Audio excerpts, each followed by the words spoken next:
Bonjour, vous m'entendez? Oui, docteur. Vous coupez vos micros, s'il vous plaît.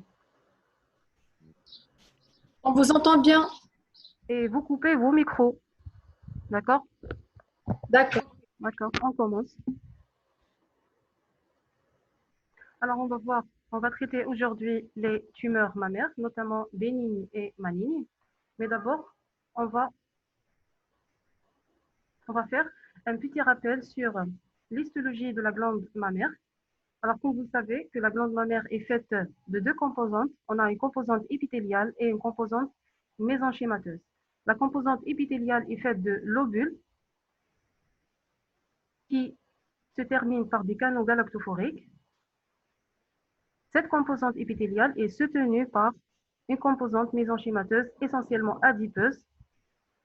Voilà, c'est là où circulent les vaisseaux de nourriture de la glande mammaire. D'accord?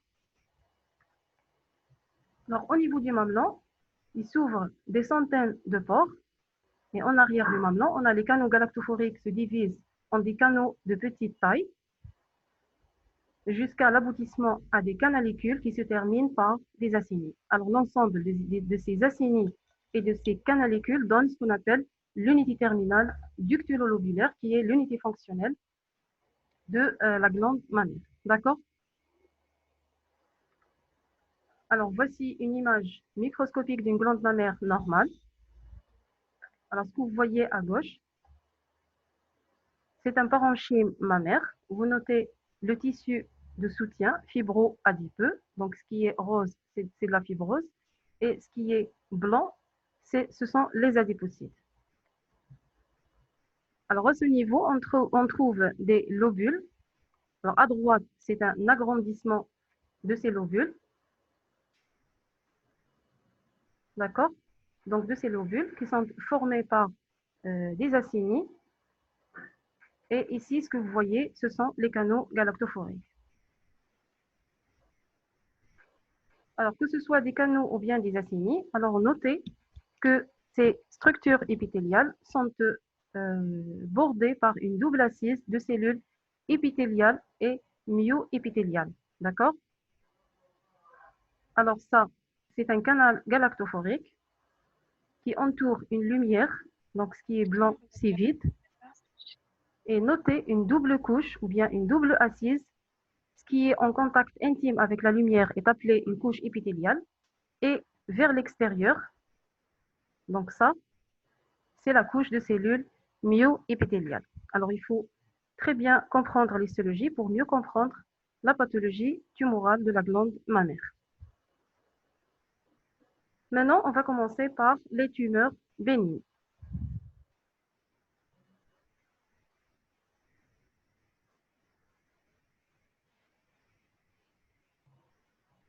On va commencer par les tumeurs bénignes.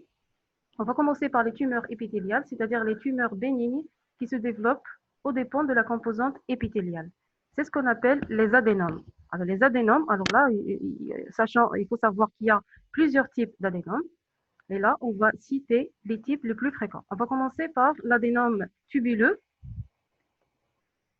L'adénome tubuleux, donc ce sont des lésions nodulaires bénignes, bien limitées, qui ont une taille qui va de 1 à 5 cm.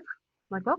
Et histologiquement, il s'agit d'une prolifération excessive des canaux galactophoriques. D'accord? Une prolifération excessive des canaux galactophoriques, c'est-à-dire vous allez trouver des canaux galactophoriques normaux avec une double couche de cellules épithéliales et myoépithéliales. D'accord? On a l'impression de voir des canaux galactophoriques normaux, mais en excès. C'est une lésion bien limitée, bien circonscrite et bénigne. D'accord? Ensuite, on a l'adénome de lactation. Donc, toujours, c'est une lésion adénomateuse bénigne, bien limitée, et qui se voit au cours de la phase ou bien la période de lactation. Donc, c'est pratiquement des canaux galactophoriques en excès, mais dans ce cas, la bordure de ces canaux galactophoriques est faite de cellules épithéliales hautes, qui est responsable de la sécrétion laiteuse. D'ailleurs, cet adénome, il donne un suintement laiteux à la pression. D'accord? On a l'adénome dendritique. autrement appelé le papillome, toujours une tumeur épithéliale bénigne, macroscopiquement se voit sous forme d'une cavité kystique, d'accord, qui est remplie par un matériel friable blanchâtre. Et tout autour de cette cavité kystique, on peut trouver des petites cavités kystiques, encore de petite taille, mais qui sont à contenu sanglant. Histologiquement, alors c'est quoi ce papillome ou bien cet adénome dendritique? Il s'agit d'un canal galactophorique dilaté, bien entendu, donc qui correspond bien à cette cavité kystique, rempli par des végétations papillaires. C'est-à-dire que l'épithélium qui couvre cette cavité kystique, il devient hyperplasique, il va réaliser des papilles qui se projettent à l'intérieur de cette cavité kystique. Et toujours, les papilles sont bordées par une double couche de cellules épithéliales et myoépithéliales régulières. D'accord? Donc, passons aux tumeurs bénignes qui se développent aux dépens des deux contingents épithéliales et mésenchymateuses. C'est ce qu'on appelle les tumeurs à double composante ou bien les tumeurs fibroépithéliales. On va citer les deux types les plus fréquents. On va commencer par les adénofibromes.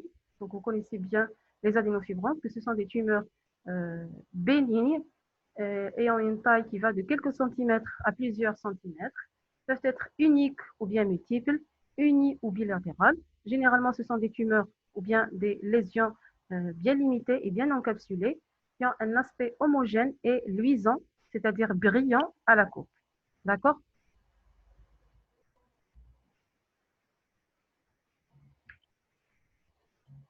Histologiquement, bien entendu qu'on va trouver une hyperplasie des deux contingents.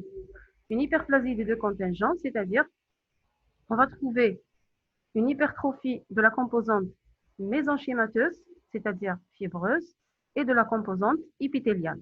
D'accord? Alors, les fibroadénomes, on a dit que c'est une tumeur à double composante, c'est-à-dire qu'on va trouver les deux contingents en excès, la composante épithéliale et la composante mésenchymateuse. Il y en a deux sous-types. On a le type intracanalaire et péricanalaire. Alors, l'intracanalaire, c'est quand la composante épithéliale, comme vous la voyez, elle est étirée et collabée par la composante mésenchymateuse. Alors, ce que vous voyez en clair, en rose, c'est la composante mésenchymateuse. Et ce qui est étiré, ce sont les canaux galactophoriques, d'où l'appellation intracanalaire. Et la variante péricanalaire, toujours, on a les deux composantes en excès, mais la composante épithéliale est faite par des canaux galactophoriques arrondis et réguliers. D'accord? Deuxième type de tumeur fibroépithéliale bénigne, on a ce qu'on appelle la tumeur phyllodes bénigne, toujours une tumeur biphasique, mais dans ce cas, la composante mésenchymateuse, elle est un petit peu excessive par rapport à la composante épithéliale. Alors tout à l'heure, on a vu que le fibroadénome, l'hyperplasie ou bien l'hypertrophie intéresse les deux composantes en même temps. Mais là, la composante mésenchymateuse, elle est un petit peu prédominante par rapport à la composante épithéliale. Et la deuxième caractéristique de la composante mésenchymateuse, qu'elle est myxoïde, c'est-à-dire elle est un petit peu lâche, ce que vous voyez en clair, donc c'est la composante mésenchymateuse, et elle est faite de cellules fibroblastiques d'aspect étoilé.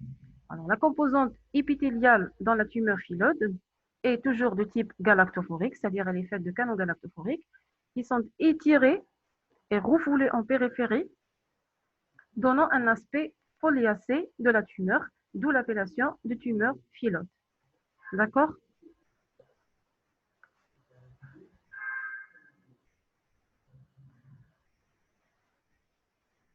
Voilà. Alors, autre tumeur bénigne, mais dans ce cas qui intéresse seulement la composante mésenchymateuse, notez le lipome, c'est-à-dire c'est de la graisse en excès. On a aussi le fibrolipome, c'est-à-dire que la tumeur est faite d'une composante adipeuse et fibreuse. Et on a aussi l'éléomium, c'est-à-dire c'est une tumeur musculaire lisse. D'accord? Donc jusque-là, est-ce qu'il y a des questions avant d'entamer la pathologie maligne? Est-ce qu'il y a des questions jusqu'à présent? On continue.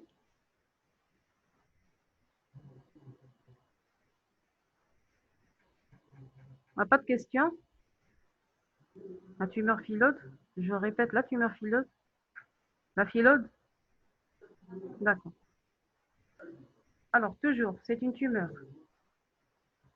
La tumeur phylode est une tumeur biphasique, c'est-à-dire elle est fibro-épithéliale, c'est-à-dire que l'hyperplasie intéresse les deux composantes, épithéliale et mésenchymateuse, mais la composante mésenchymateuse, elle est un petit peu prédominante par rapport à la composante épithéliale.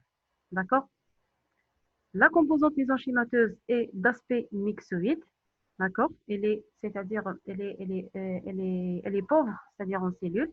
Elle est un peu moins cellulaire que la composante mésenchymateuse de la composante du fibroadénome, et elle est faite de cellules étoilées. La composante épithéliale, elle est étirée en périphérie de type galactophorique, donnant un aspect foliacé de la tumeur, d'où l'appellation phylode. D'accord? Est-ce que c'est clair?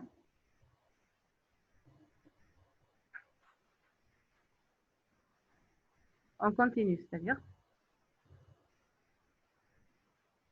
on verra ça par la suite. Le potentiel dégénératif des tumeurs phyllodes, on verra ça par la suite. D'accord? Il y a d'autres questions? Pas de questions? D'accord. Nous allons voir maintenant les tumeurs malignes. On va commencer par les tumeurs épithéliales malignes, autrement appelées les carcinomes. Oui. Si, hein? Si. Si,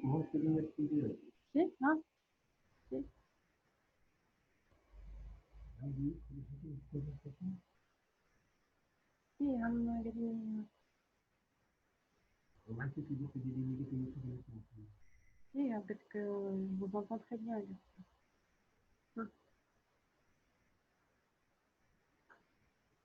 في الخبز حسن أدخلنا حسن عاود نبوزي لهم دي كيسيون وشي البروبليم Vous m'entendez normalement? Vous voyez les diapos?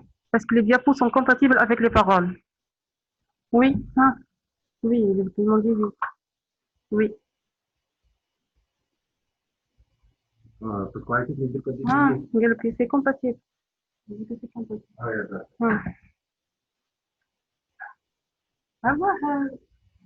والله نشوف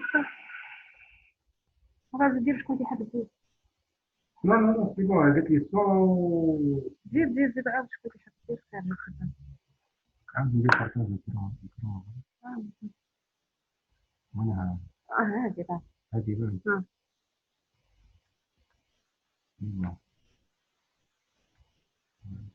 اوكي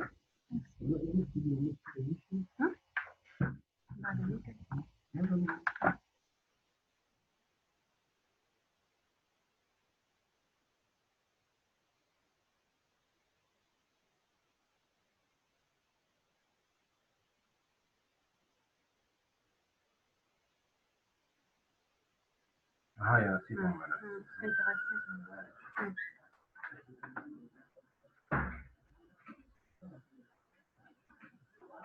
Alors, vous m'entendez? On est à la diapo des carcinomes, d'accord?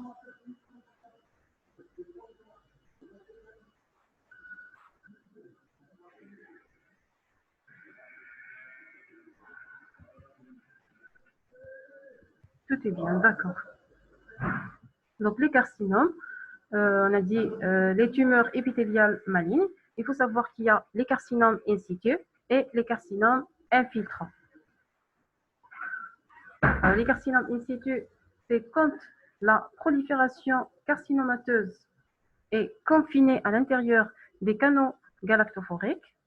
Donc, une prolifération carcinomateuse à l'intérieur des canaux galactophoriques, sans dépassement de la couche basale, d'accord, et sans envahissement du stroma, c'est-à-dire du tissu mésenchymateux de la glande mammaire, ni des vaisseaux de voisinage.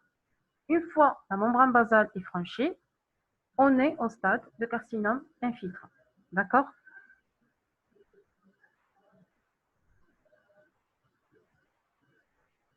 Voilà, on va commencer par les carcinomes in situ de type canalaire, c'est-à-dire une prolifération carcinomateuse confinée à l'intérieur des canaux galactophoriques. Il faut savoir qu'il y a plusieurs types architecturaux. Alors là, je vais citer les types les plus fréquents. On a le comidocarcinome.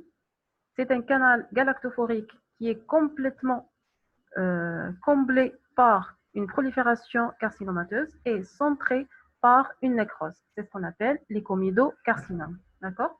On a aussi le deuxième type architectural le plus fréquent, c'est le type cribriforme.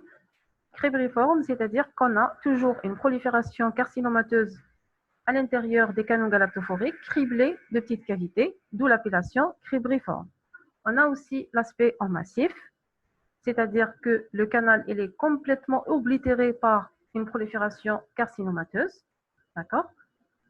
On a aussi le type micropapillaire, voilà, et en crampon, c'est-à-dire qui va réaliser des micropapilles à l'intérieur des canaux galactophoriques. D'accord? Alors tout ça, il s'agit très bien d'une composante in situ, c'est-à-dire une prolifération l'épithélium qui recouvre ou bien qui comble ce canal galactophorique et devient malin. Mais sans envahissement de la membrane basale et sans franchissement de la membrane basale et sans envahissement du stroma ou bien du tissu mésenchymateur. D'accord?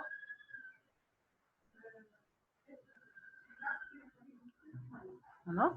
Ensuite, on a le carcinome lobulaire in situ, c'est-à-dire que la prolifération carcinomateuse, il est confiné à l'intérieur des lobules et des acinies, sans franchissement de la membrane basale et sans envahissement du tissu de voisinage.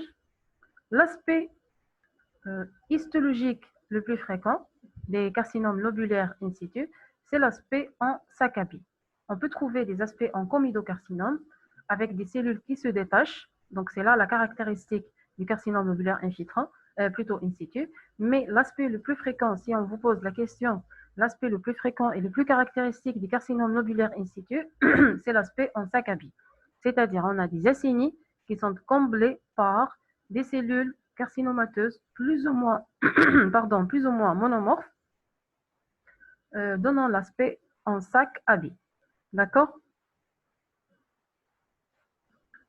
Voilà. Donc, est-ce qu'il y a des questions concernant le carcinome in situ? Est-ce que c'est clair? C'est clair? Est-ce qu'il y a des questions?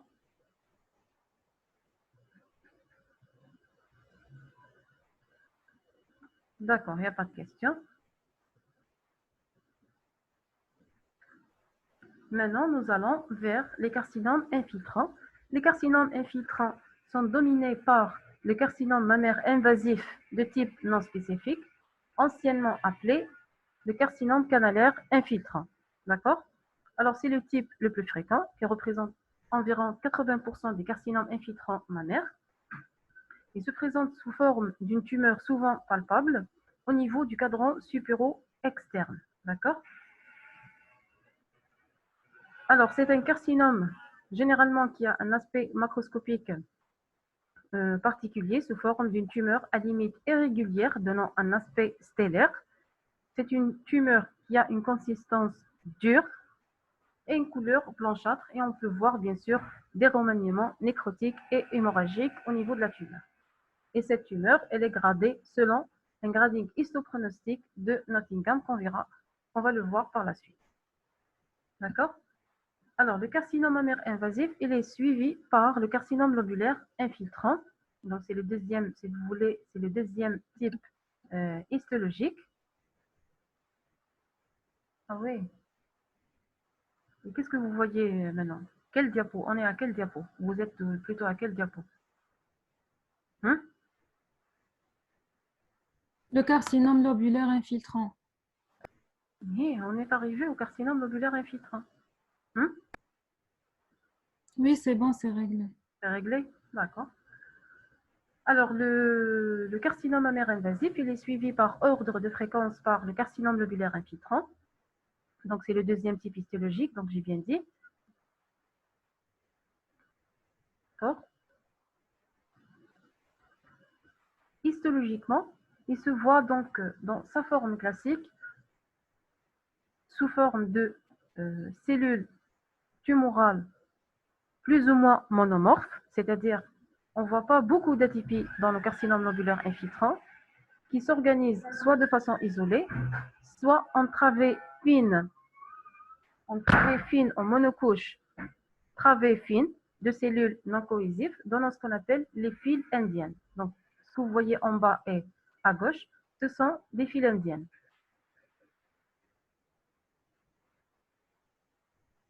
D'accord? Donc, ce sont des files indiennes, c'est-à-dire c'est des travées monocouches de cellules non cohésives réalisant des files indiennes. Ces files indiennes peuvent se concentrer autour des canaux galactophoriques, donnant l'aspect en cible. D'accord? Il faut savoir qu'il y a plusieurs variantes architecturales du carcinome lobulaire infiltrant, notamment la forme massive, c'est-à-dire on va trouver des placards de cellules plus ou moins monomorphes qui peuvent être confondus avec le carcinome mammaire invasif de type non spécifique. Il y a aussi la forme alvéolaire et la forme tubulolobulaire de Fischer. Il y a aussi des variantes cellulaires du carcinome lobulaire infiltrant, notamment la variante à cellules en bagachaton et la variante à cellules pléomorphes. D'accord? Alors retenez la description histologique de la forme classique des carcinomes lobulaires infiltrants qui donne soit des cellules isolées, souvent chargées de mucine donnant des cellules en bagachaton, soit en travée monocouche de cellules non cohésives donnant des files indiennes, des files indiennes qui se concentrent autour des canaux galactophoriques, donnant des aspects ou bien donnant un aspect en cible. D'accord? Donc, est-ce qu'il y a des questions? Jusque-là, est-ce qu'il y a des questions?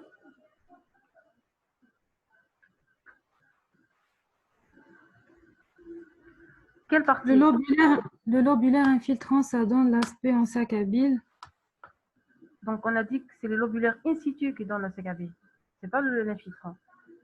C'est quand les acinis sont comblés. Donc, vous imaginez que l'acinus est un sac. D'accord? Ce sac, il est comblé par des cellules qui se ressemblent, qui sont plus ou moins monomorphes. Qu'est-ce que ça donne? Ça va donner un sac à billes, comme les billes. D'accord? Donc, c'est l'aspect du carcinome lobulaire in situ. D'accord? Vous avez compris? Oui. D'accord. Sinon, l'infiltrant, donc ça va donner une infiltration du... Donc, l'in situ, vous l'imaginez qu'il est un petit peu organoïde. Donc, il va donner un aspect conservé du parenchyme mammaire.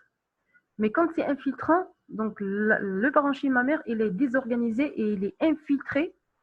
On va trouver des cellules tumorales un peu partout, d'accord?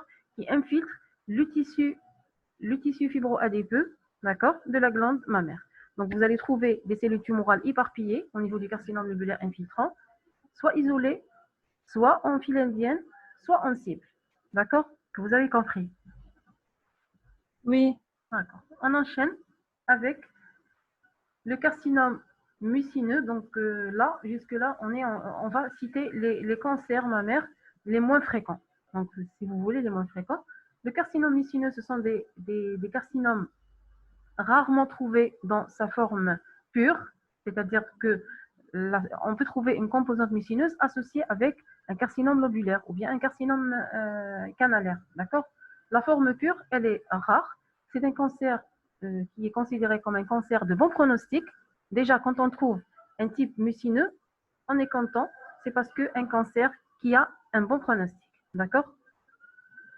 Et qu'est-ce qu'on va trouver histologiquement? On va trouver des flaques de mucus. Donc, c'est du mucus, comme son nom l'indique, mucineux. Au niveau de ces flaques de mucus, on va trouver des amas, des tubes de cellules carcinomateuses. D'accord? On a le carcinome papillaire. Donc, on va trouver des papilles, mais dans ce cas, qui infiltrent le parenchyme mammaire. Donc, on va trouver une prolifération carcinomateuse infiltrante d'architecture papillaire qui infiltre le parenchyme mammaire. On a aussi le carcinome tubuleux. Là aussi, c'est un cancer de bon pronostic. Donc, comme son nom l'indique, le cancer est organisé en tubes plus ou moins monomorphes. d'accord, qui infiltrent le parenchyme mammaire.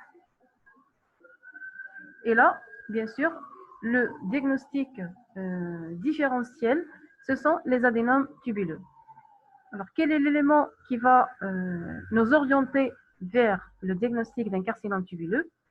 C'est l'absence de la couche myoépithéliale au niveau de ces tubes infiltrants. D'accord? On a dit que l'adénome tubuleux, il est fait d'une double couche de cellules épithéliales et myoépithéliales. Il est bien limité, il est bien séparé du parenchyme rénal, mais là, il s'agit d'une prolifération qui infiltre le parenchyme hépatique plutôt le parenchyme mammaire, pardon. Il est infiltré par des tubes de petite taille, plus ou moins monomorphes, qui sont dépourvus d'une couche myoépithéliale. Alors là, on est dans le malin. Est-ce que vous avez compris? Autre variante, on a le carcinome cribriforme infiltrant. On va trouver une architecture cribriforme, mais qui infiltre le parenchyme mammaire. Donc, diagnostic différentiel avec le carcinome canalaire in situ type cribriforme. Ici, on va d'accord. Donc, on a dit le carcinome cribriforme infiltrant. Donc, la tumeur ou bien le cancer, il est d'architecture cribriforme, mais la caractéristique, c'est que c'est un cancer qui infiltre le parenchyme mammaire. Alors, auparavant, on a parlé du carcinome cribriforme in situ, qui est confiné à l'intérieur des canaux galactophoriques sans envahissement et sans franchissement dans la membrane basale. Alors là, la membrane basale, elle est franchie et le parenchyme ou bien le tissu mésenchymateux, il est infiltré, mais la tumeur a un aspect cribriforme seulement. D'accord? On a aussi le carcinome adénoïde kystique, qui donne un aspect caractéristique du carcinome adénoïde kystique des glandes salivaires. On a l'autre variante, c'est le carcinome médulaire. Alors, la caractéristique de ce carcinome, c'est un cancer qui a un aspect nodulaire encapsulé ou bien limité. Il est bien limité, ça donne un nodule bien limité à la macroscopie, c'est-à-dire quand on voit la tumeur au niveau de la glande mammaire à l'œil nu, on a l'impression de voir que c'est un fibroadénome, que c'est une tumeur bénigne. C'est un nodule bien limité macroscopiquement. Histologiquement, il s'agit d'une prolifération de cellules carcinomateuses pléomorphes, c'est-à-dire atypiques et métotiques, et la particularité de cette tumeur, que le stroma tumoral, il est lymphocytaire, c'est-à-dire il est inflammatoire de type lymphocytaire. C'est un élément très caractéristique du carcinome médulaire. D'accord? On a le carcinome métaplasique, c'est une tumeur biphasique. On va trouver une composante épithéliale carcinomateuse et une composante mésenchymateuse métaplasique. D'accord?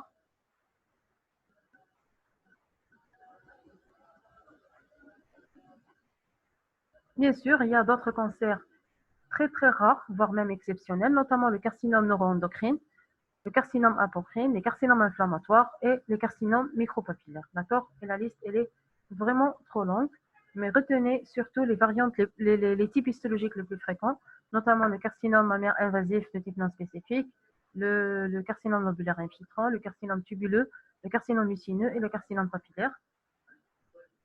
Ce sont les types histologiques les plus fréquents, plus ou moins, d'accord, de la glande mammaire. D'accord?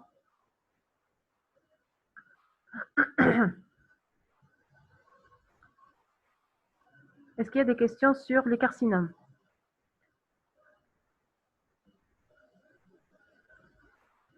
J'attends vos questions.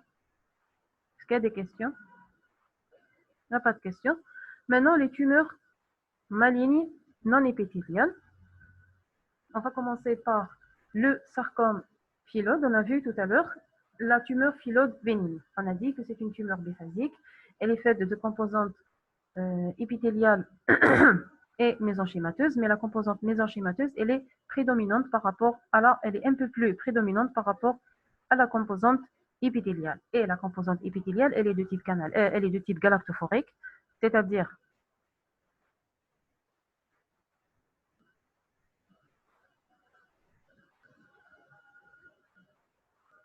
elle est de type pardon,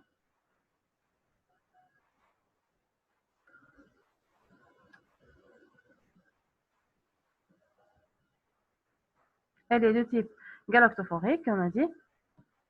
Voilà. Alors, quelles sont les signes péjoratifs qui nous permettent de poser le diagnostic d'un sarcome phyllodes. Et souvent, le sarcome phyllodes, on indique que c'est la dégénérescence d'une tumeur phyllodes bénigne ou bien borderline. Alors, quelles sont les caractéristiques de malignité pour une tumeur phyllodes? On a les contours. Les contours, c'est-à-dire les limites de la tumeur. Quand les limites sont irrégulières, donc c'est un élément péjoratif pour les tumeurs phyllodes. La présence d'un nodule mésenchymateux ou bien purement mésenchymateux au faible grossissement, c'est-à-dire quand on voit au microscope, on ne voit pas cette composante épithéliale. On ne voit que cette composante mésenchymateuse, c'est-à-dire un champ au faible qui est dépourvu d'une composante galactophorique. L'index mitotique élevé, c'est-à-dire on va trouver de nombreuses figures mitotiques, c'est-à-dire les mitoses, d'accord? Les atypies cytonucléaires.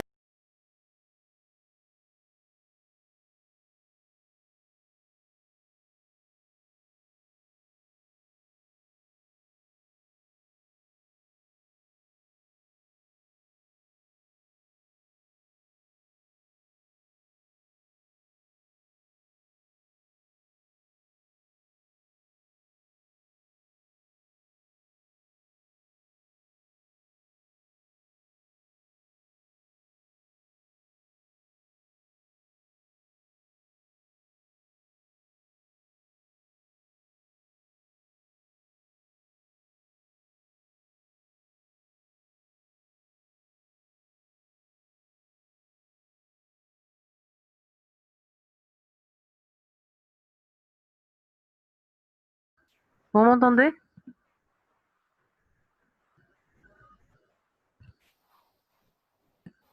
Oui, d'accord. Alors, on a dit les limites irrégulières, j'allais dire les nodules purement mésenchymateux, les mitoses, le nombre de mitoses qui est élevé, les atypies cytonucléaires marquées, les foyers de nécrose et une présence d'une composante sarcomateuse. D'accord?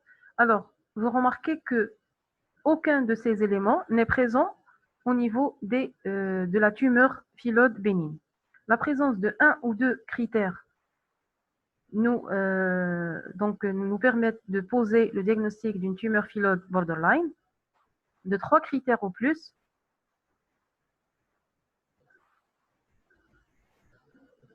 vous voyez quel diapo? Les tumeurs malignes non épithéliales, c'est les sarcomes phyllodes. Hey, il y a une collègue qui me dit que c'est pas compatible. Ma parole et la diapo, c'est pas compatible. Vous voyez quel diapo? C'est réglé.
Vous m'entendez? Vous m'entendez? Oui. D'accord. Donc, est-ce que vous avez composé vous avez compris la partie des tumeurs phyllodes, des sarcomes phyllodes? Oui. La connexion, elle est un petit peu perturbée. Pour ça, on a ces coupures.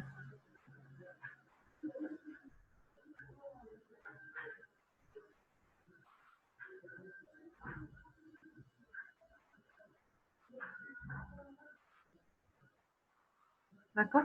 Alors, d'autres tumeurs non épithéliales, on a les angiosarcomes et les fibrosarcomes, c'est-à-dire qu'on peut trouver n'importe quel type de sarcome au niveau de la glande mammaire. D'accord? On a aussi les lymphomes. Les lymphomes. Le plus souvent, on voit des lymphomes bidiffus à grandes cellules. On a aussi les lymphomes de Burkitt et les lymphomes de type MAT. Et on a aussi les adénomyoépithélium mana. Donc, ce sont des tumeurs non épithéliales qui se voient dans la glande mammaire. D'accord?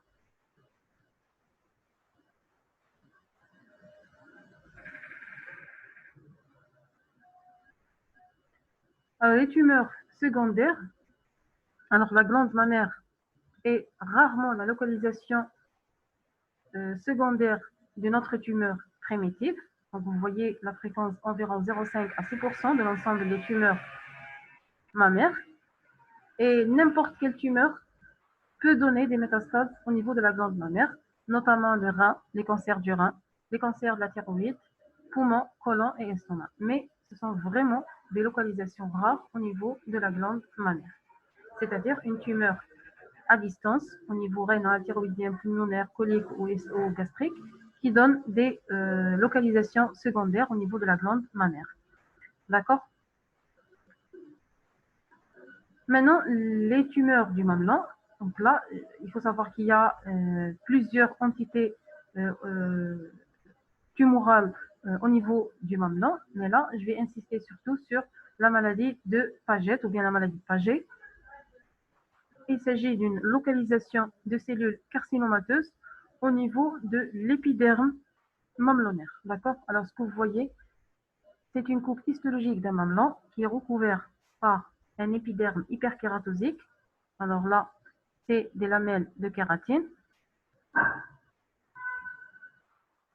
Oui, donc il y a une collègue qui pose, est-ce que les tumeurs secondaires sont des métastases des autres tumeurs? Oui, d'accord. Quand on dit une tumeur secondaire, c'est-à-dire le sein, il est la localisation d'une autre tumeur à distance. D'accord? C'est vraiment rare et exceptionnel en quelque sorte. Et parfois, ou bien souvent, il faut céder à une technique complémentaire appelée immunohistochimique afin de trouver l'origine de la tumeur primitive. D'accord? On utilise les marqueurs d'origine. D'accord? Qui nous permettent de nous guider vers le site primitif de la tumeur, quand bien sûr le site primitif est inconnu. D'accord? Donc, la maladie de Paget, donc on a dit que c'est la localisation de cellules carcinomateuses en intra-épidermique. Alors, ce que vous voyez, c'est un épiderme hyperkératosique. Ce que vous voyez en orange, c'est la couche de kératine. Et tout ça, c'est l'épiderme, qui est le siège d'une localisation de cellules carcinomateuses. Donc, des amas et des cellules isolées, ce que vous voyez en clair, ce sont des cellules carcinomateuses implantées au niveau de l'épithélium ou bien au niveau de l'épiderme mamelonnaire. Et ou bien la maladie de Paget est associée à un carcinome in situ ou bien à un carcinome infiltrant. Donc, le carcinome infiltrant qui va infiltrer par contiguïté le mamelon, et le carcinome in situ, c'est il va suivre le trajet normal des canaux galactophoriques et il va s'implanter au niveau des canaux galactophoriques, plutôt au niveau de l'épiderme mamelonnaire. D'accord?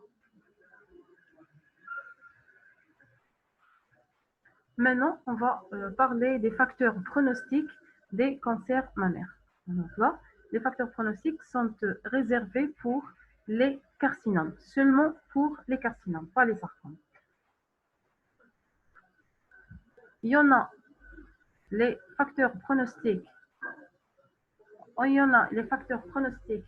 de type histologique et les facteurs pronostiques biologiques et moléculaires. On va commencer par les facteurs pronostiques histologiques. Premièrement, le type histologique, le type de carcinome. Donc, on a dit tout à l'heure qu'il y en a certains types de cancers